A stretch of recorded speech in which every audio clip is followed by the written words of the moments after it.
This is ASMR to the G2 and welcome back to our channel. Let's get some stuff out of the way before we begin today's video.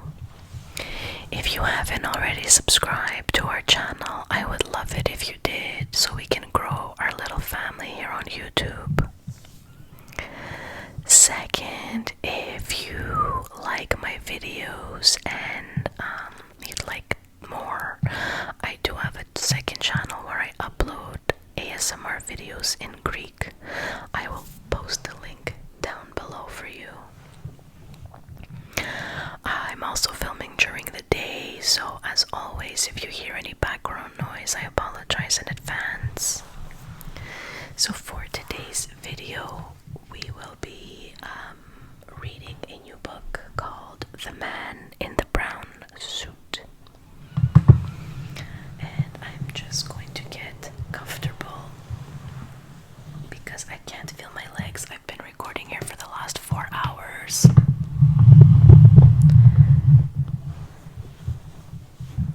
Okay. Let me bring the microphone a little bit closer to me. Like that. And let's begin.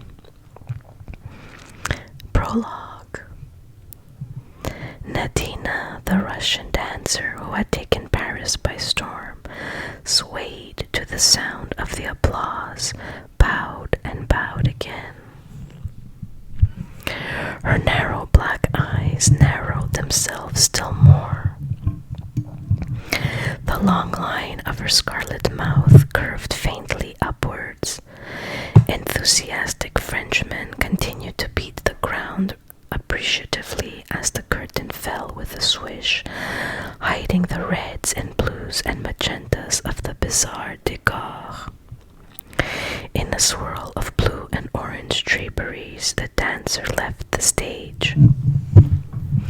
A bearded gentleman received her enthusiastically in his arms. It was the manager. Magnificent, petite, magnificent. Oops. Oh, he cried, "Tonight you have surpassed yourself." He kissed her gallantly on both cheeks in a somewhat matter-of-fact manner. Madame Nadina accepted the tribute with the ease of long habit and passed on to her dressing room where bouquets were heaped carelessly everywhere. Marvelous garments of futuristic design hung on pegs, and the air was hot and sweet with the scent of the massed blossoms, and with more sophisticated perfumes and essences.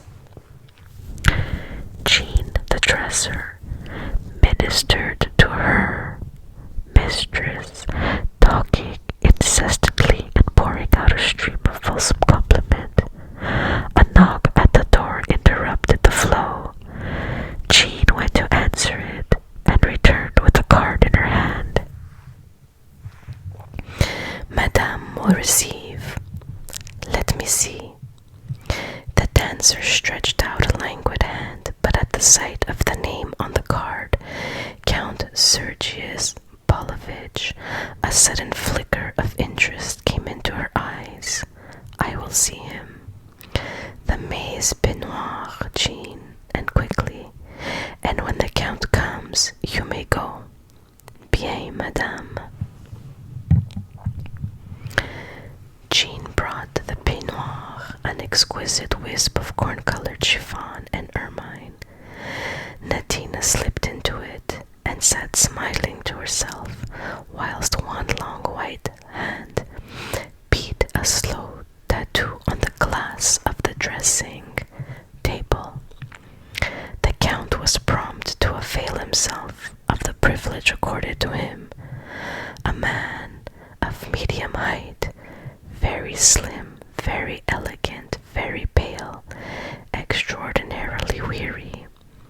In feature, little to take hold of. A man difficult to recognize again if one left his mannerisms out of account.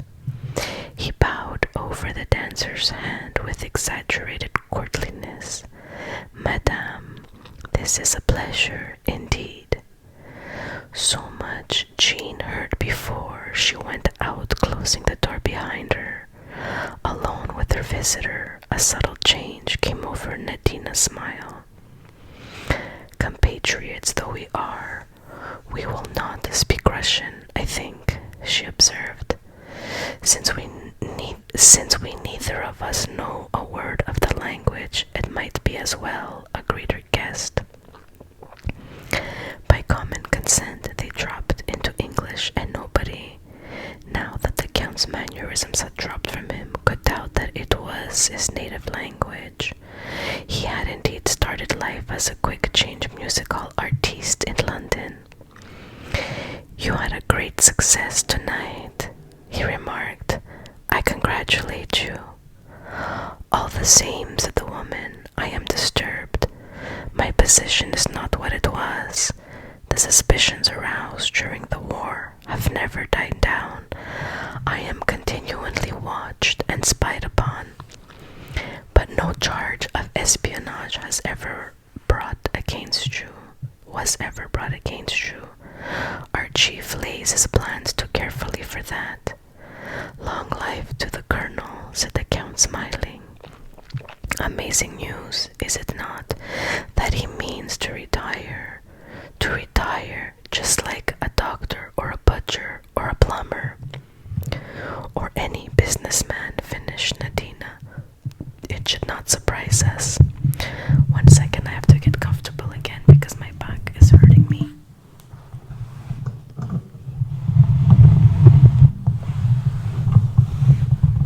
Okay.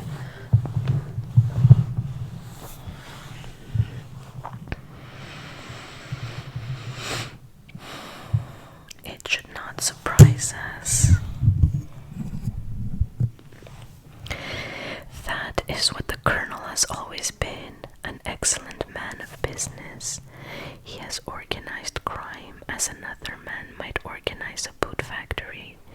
Without committing himself, he has planned and directed a series of stupendous coups, embracing every branch of what we might call his profession: jewel robberies, forgery, espionage, the latter very profitable in wartime, sabotage, discreet assassination. There is hardly anything he has not touched. Wisest of all, he knows when to stop. The game begins to be dangerous. He retires gracefully with an enormous fortune. Said the Count, doubtfully. "It is rather upsetting for all of us. We are at a loose end, as it were. But are we being paid off on a most generous scale?" Some undercurrent of mockery in her tone made the man look at her sharply. She was smiling to herself, and the quality of her smile aroused his curiosity, but he proceeded diplomatically. "Yes, the Colonel has always been a generous paymaster. I attribute much of his success to that, and to his invariable plan of providing a suitable scapegoat. A great brain, undoubtedly a great brain, and an apostle of the maxim, if you want a thing done safely, do not do it yourself. Here we are, every one of us incriminated up to the hilt and absolutely in his power, and not one of us has anything on him." He paused, almost as though he were expecting her to disagree with him, but she remained silent, smiling to herself as before. "Not one of us," he mused. "Still, you know, he is superstitious, the old man. Years ago, I believe he went to one of these fortune-telling people. She prophesied a lifetime of success, but declared that his downfall would be brought about through a woman. He had interested her now. She looked up eagerly. That is strange, very strange.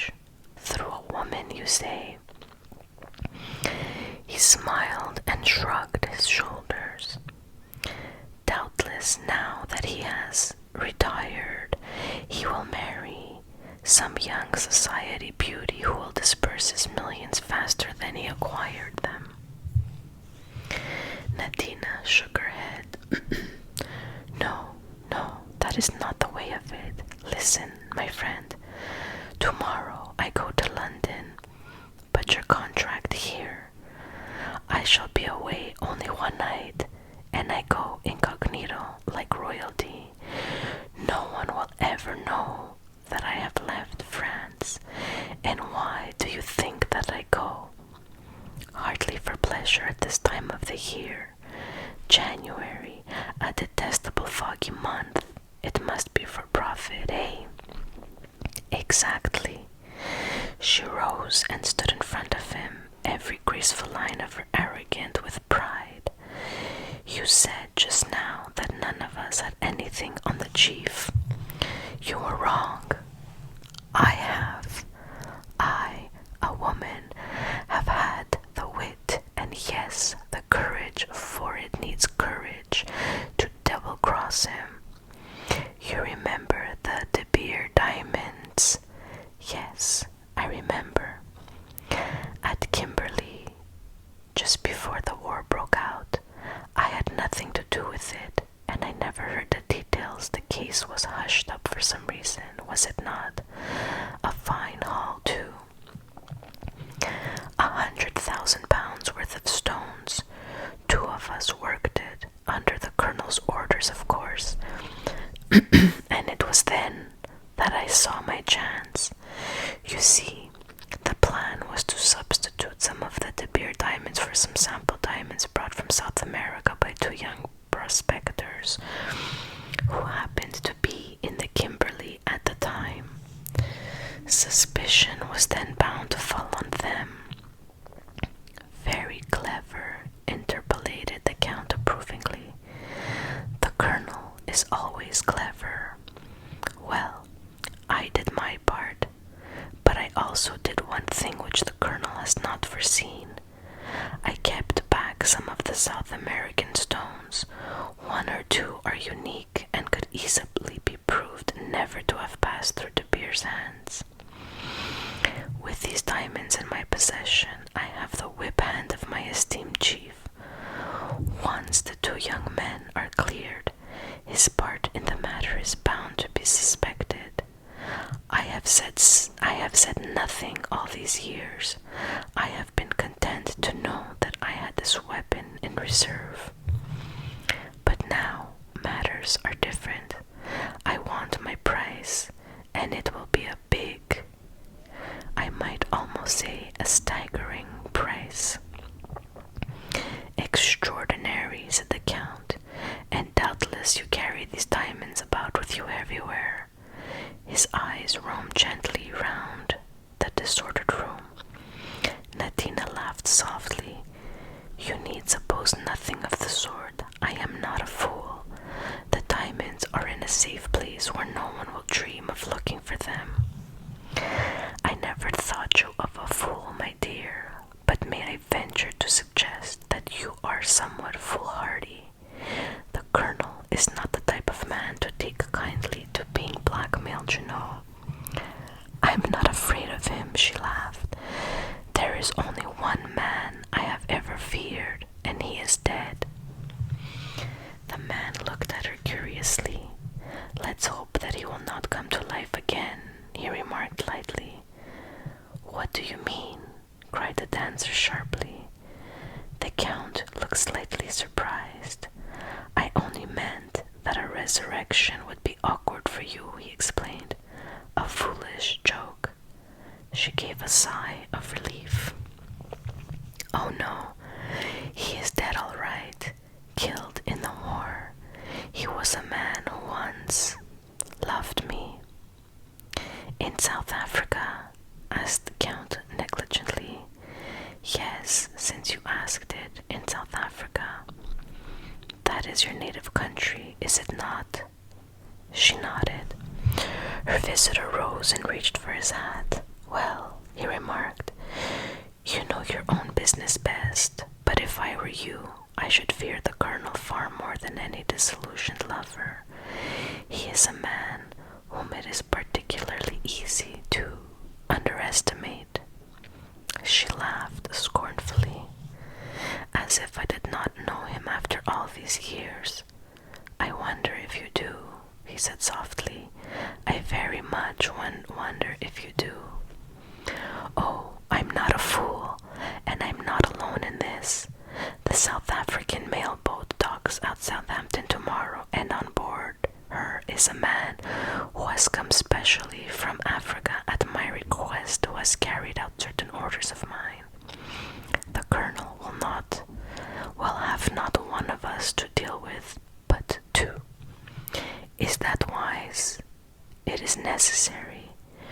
You are sure of this man?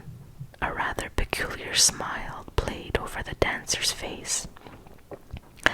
I am quite sure of him. He is inefficient, but perfectly trustworthy. She paused and then added in an indifferent tone of voice, as a matter of fact, he happens to be my husband.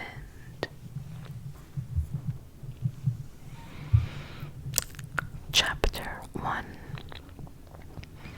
Everybody has been at me right and left to write the story, from the great represented by Lord Nasby to the small represented by our late maid-of-all-work Emily, whom I saw when I was last in England. Lord, miss, what a beautiful book you might make out of it all, just like the pictures. I'll admit that I've certain qualifications for the task. I was mixed up in the affair from the very beginning. I'm just gonna grab the microphone closer.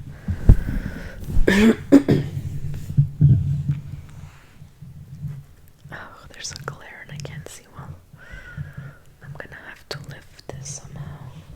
Give me 1 second while I figure out how to do this. It's okay. I'll just read like this. I was in the thick of it all through, and I was triumphantly in at the death. Very fortunately, too, the gaps that I cannot supply from my own knowledge are amply covered by Sir Eustace Pedler's diary, of which he has kindly begged me to make use. So here goes.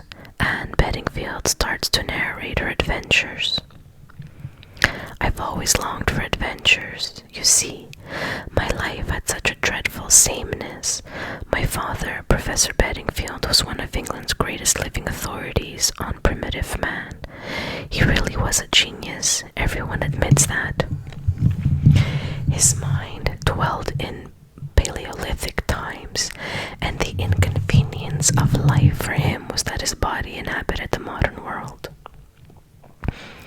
Papa did not care for modern man.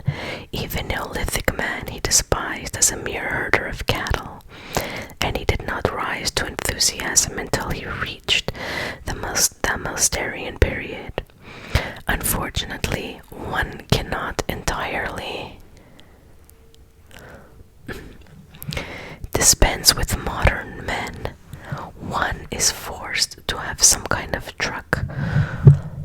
I'm gonna cough 1 second.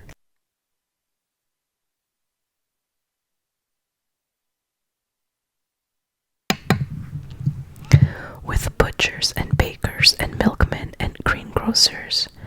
Therefore, Papa being immersed in the past, Mama having died when I was a baby, it fell on me to undertake the particular side of living.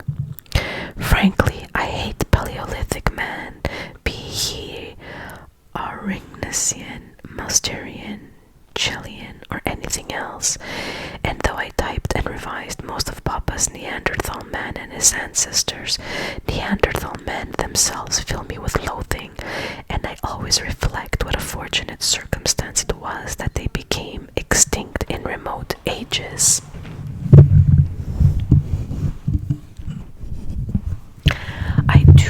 I do not know whether Papa guessed my feelings on the subject. Probably not, and in any case he would not have been interested. The opinion of other people never interested him in the slightest degree. I think it was really a sign of his greatness. In the same way, he lived quite detached from the necessities of daily life. He ate what was put before him in an exemplary fashion, but seemed mildly pained when the question of paying for it arose. We never seemed to have any money. His celebrity was not of the kind that brought in a cash return, although he was a fellow of almost every important society and had rows of letters after his name. The general public scarcely knew of his existence and his long-learned books, though adding signally to the sum total of of human knowledge had no attraction for the masses. Only on one occasion did he leap into the public gaze. He had read a paper before some society on the subject of the young of the chimpanzee. The young of the human race show some anthropoid features, whereas the young of the chimpanzee approach more nearly to the human than the adult chimpanzee does. That seems to show that whereas our ancestors were more simian than we are, that chimpanzees were of a higher type than the present species. In other words, the chimpanzee is a degenerate. That enterprising newspaper, the Daily Budget, being hard up for something spicy, immediately brought itself out with large headlines. "We are not descended from monkeys. We are monkeys descended from us." Eminent professor says chimpanzees are decadent humans. Shortly afterwards, a reporter called to see Papa and endeavored to induce him to write a series of popular articles on the theory. I have seldom seen Papa so angry. He turned the reporter out of the house with scant ceremony, much to my secret sorrow, as we were particularly short of money at the moment. In fact, for a moment I meditated running after the young man and informing him that my father had changed his mind and would send the articles in question. I could easily have written them myself, and the probabilities were that Papa would never have learned of the transaction, not being a reader of the Daily Budget. However, I rejected this course as being too risky, so I merely put on my best hat and went sadly down to the village to interview our justly irate grocer. The reporter from the Daily Budget was the only young man who ever came to our house. There were times when I envied Emily, our little servant, who walked out whenever occasion offered, with a large sailor to whom she was affianced. In between times, to keep her hand in, as she expressed it, she walked out with the greengrocer's young man and the chemist's assistant. I reflected sadly that I had no one to keep my hand in with. All Papa's friends were aged professors, usually with long beards. It is true that Professor Peterson once clasped me affectionately and said I had a neat little waist, and then tried to kiss me. The phrase alone dated him hopelessly. No self-respecting female has had a neat little waist since I was in my cradle. I yearned for adventure, for love, for romance, and I seemed condemned to an existence of drab utility. The village possessed a lending library full of tattered works of fiction, and I enjoyed barrels and love-making at second hand, and went to sleep dreaming of stern, silent Rhodesians, and of strong men who always felled their opponent with a single blow. There was no one in the village who even looked as though he would fell an opponent with a single blow or with several. There was the kinema too, with the weekly episode of the perils of Pamela. Pamela was a magnificent young woman. Nothing daunted her. She fell out of airplanes, adventured in submarines, climbed skyscrapers, and crept about in the underworld without turning a hair. She was not really clever. The master criminal of the underworld caught her each time, but as he seemed loath to knock her on the head in a simple way and always doomed her to death in a sewer gas chamber, or by some new and marvelous means, the hero was always able to rescue her at the beginning of the following week's episode. I used to come out with my head in a delirious whirl, and then I would get home and find a notice from the gas company threatening to cut us off if the outstanding account was not paid. And yet, though I did not suspect it, every moment was bringing adventure nearer to me. It is possible that there are many people in the world who have never heard of the finding of an antique skull of the Broken Hill mine in northern Rhodesia.